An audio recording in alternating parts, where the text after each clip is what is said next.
Buenos días, amigos y amigas, compatriotas, vecinos, vecinas, camaradas, camarados, como diría el insigne maestro Nicomés Santa Cruz. Estamos aquí iniciando una nueva aventura de comunicación directa con ustedes para compartir algunas preocupaciones referidas a los problemas que atraviesa nuestro país, nuestro amado Perú.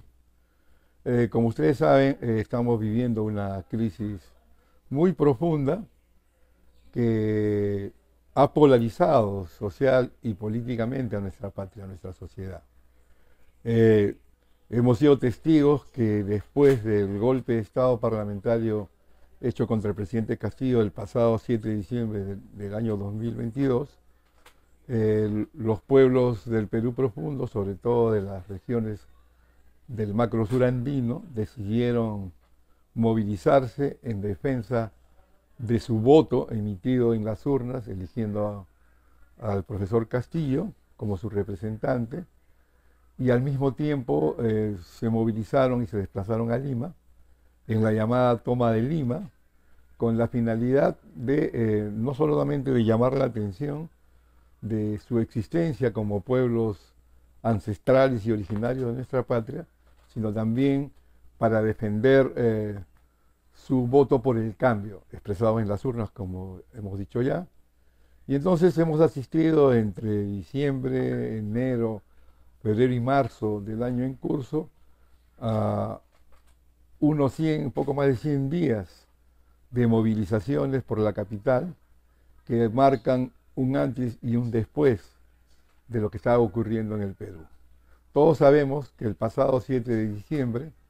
el Congreso de la República, haciendo uso y abuso del poder, destituyeron al presidente Castillo, violando su propia constitución y aplicando una vacancia express, dicho por algunos constitucionalistas expertos en la materia, pero que nosotros en nuestro análisis más de fondo concluimos que lo que hemos tenido no es una vacancia express, sino un golpe de Estado parlamentario express, que en solo 6 minutos, en un texto leído por el presidente del Congreso, William Zapata, en 6 minutos destituyó, sin haber cumplido con el debido proceso de defensa, de comunicación, al presidente Castillo o a su defensa para que pudiera alegar y defenderse como en cualquier juicio debiera hacerse. Esto no se dio. Peor aún, en una circunstancia como la actual, la propia constitución fujimorista, de la que luego hablaremos más adelante, establece que para una vacancia de ese tipo se necesitan 104 votos y solamente obtuvieron 101. Es decir, no llegaron al número legal establecido por el propio reglamento del Congreso. De manera que la primera conclusión que nosotros sacamos es que no hay constitución, se ha violado la constitución y aquí se ha desarrollado una nueva modalidad de golpe de Estado que tiene que ver con una combinación de varios factores. Por un lado,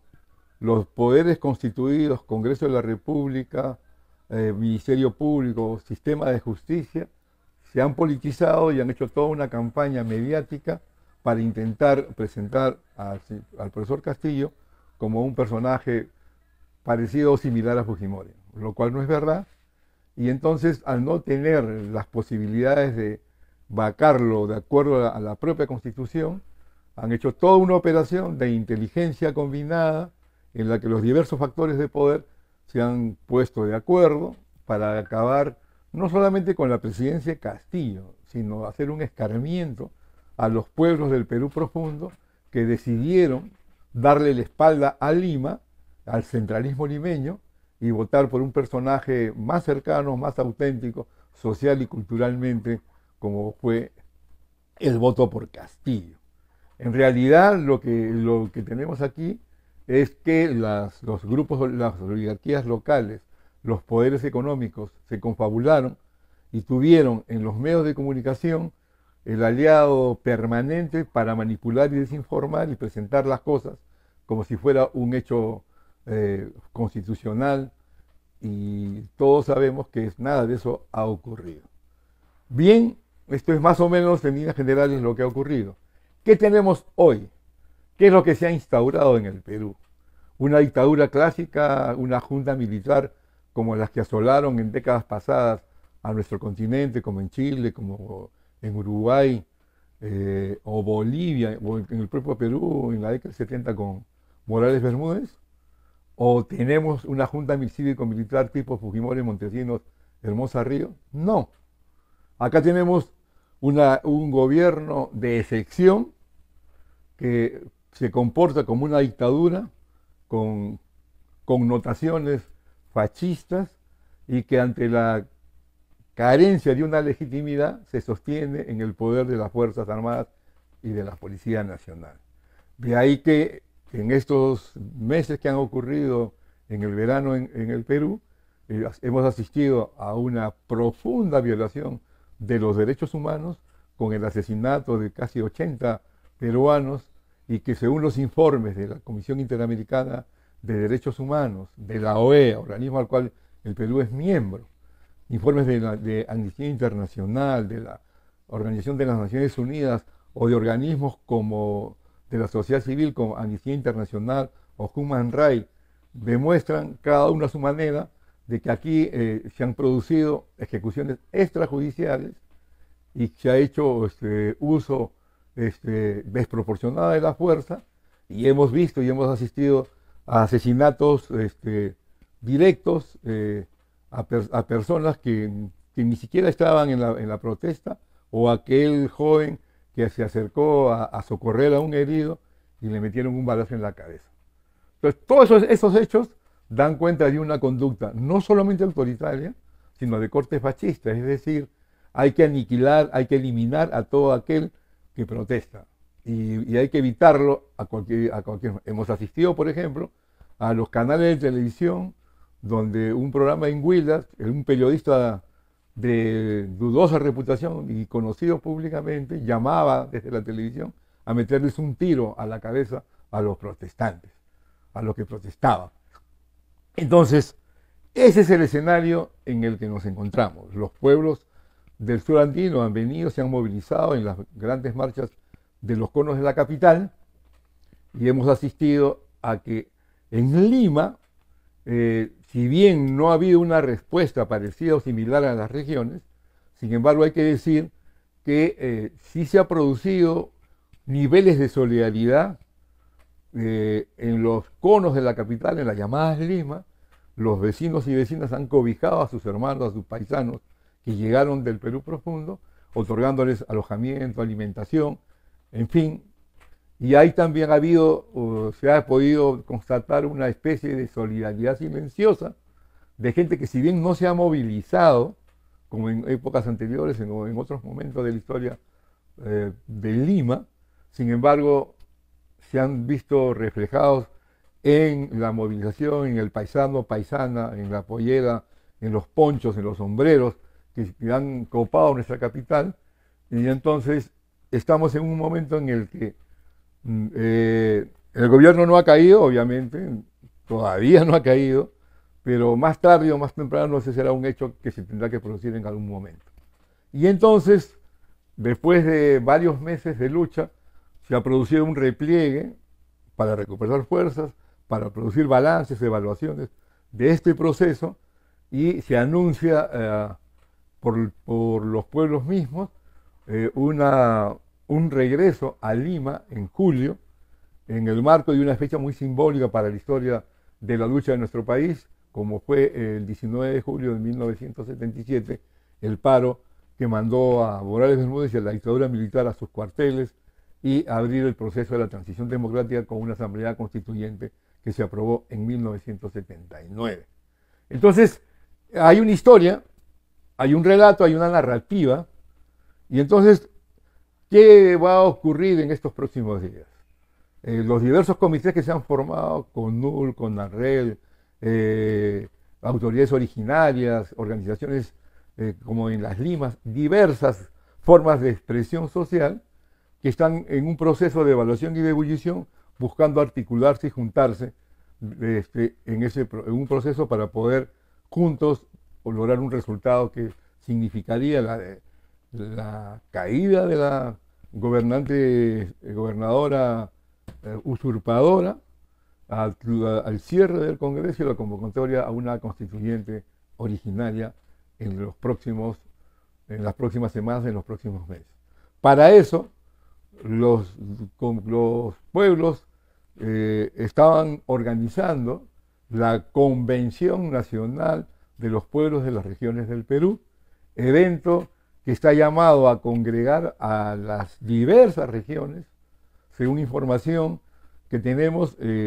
habrían comprometido su participación alrededor de 18 a 20 regiones del interior del país, y así como los espacios de las 4 o 5 limas.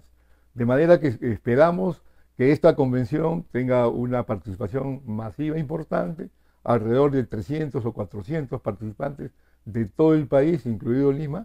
metropolitana, y que este evento se constituya en el espacio de articulación y que configure un nuevo actor que, convocando a la diversidad de espacios existentes,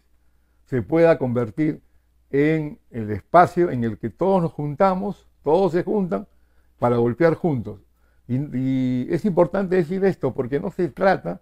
de que los organismos existentes dejen de ser tales o desaparezcan o se diluyan. No. Como dice el dicho popular, todo el mundo llega con su pan bajo el brazo. Es decir, con su pan bajo el brazo significa con su organización, con su espacio ya constituido, y que se suma a un espacio mayor que sería la Convención Plurinacional de los Pueblos. Manteniendo cada uno sus identidades previas, nos juntamos y hacemos una fuerza en unión de los pueblos para que ésta tenga la posibilidad de poder producir, conseguir los objetivos planteados, como es el cierre del Congreso, un Congreso completamente deslegitimado, que bordea el 90-94% de desaprobación por parte de la ciudadanía, un Ejecutivo que está arriba del 80-86% de desaprobación, un sistema judicial, los medios de comunicación no creíbles, todo eso está en crisis. Entonces estamos asistiendo a un escenario en el que se ha roto el cordón umbilical neoliberal impuesto por el Fujimorato a través del golpe del 5 de abril del 92, que se había convertido en el sentido común mayoritario de la población. Hoy día eso se ha quebrado, la gente ya no cree en lo que antes creía, y por tanto el hegemonismo neoliberal se ha roto. Los de arriba ya no pueden seguir gobernando como lo han venido haciendo en los últimos años, y abajo se está generando las condiciones para ver en qué momento los pueblos del Perú asumen la dirección y el gobierno de la patria. De eso se trata. Ese es uno de los temas que tiene que ver, que se van a discutir en la convención a realizarse este fin de semana, el 10 y 11 de junio, en el local de la Federación Minera. Entonces, las diversas organizaciones están convocadas. Este es un espacio abierto, un espacio para todos, un espacio de todos, y que se plantea seriamente repensar el país, construir un nuevo tipo de Estado, un nuevo tipo de democracia que se fundamente en la experiencia acumulada ancestralmente de las propuestas originarias de la cosmovisión andina del buen vivir, la Pachamama, la vida plena amazónica, el territorio y los bosques, en los procesos autogestionarios de construcción de la ciudad, experiencia como la de Villa El Salvador, de la que provengo, Comas, San Juan de Lurigancho y otros, como la gente de manera autogestionaria ha ido construyendo las ciudades, y que hoy las limas son el reflejo del esfuerzo autogestionario de los pueblos de Lima. Todas esas experiencias, todas esas sabidurías ancestrales se tendrán que encontrar y tendrán que producir una nueva lectura, un nuevo país, un país soberano, un país emancipado, un país basado en la justicia, en una democracia directa, protagónica y participativa, con una economía completamente distinta, donde los recursos naturales sean recuperados de manera soberana y donde el Estado tenga capacidad de incidir en la economía, revisar los contratos de concesiones petroleras, mineras, forestales y de todo tipo, que lo que han hecho es enriquecer a los ricos de siempre y empobrecer y ensanchar la desigualdad cada vez más de manera abismal. Entonces, esos son los retos de la hora presente, algo está cambiando y obviamente nuestro compromiso desde este espacio Salsa en la Política, porque la salsa, como sabemos, es una mezcla, es una combinación de diversos productos alimenticios. Igual la diversidad en nuestro país, la diversidad cultural, se ve reflejada en una salsa diversa, cultural y ancestralmente. Entonces, amigos y amigas, hasta la próxima y con ustedes, muchas gracias por su atención.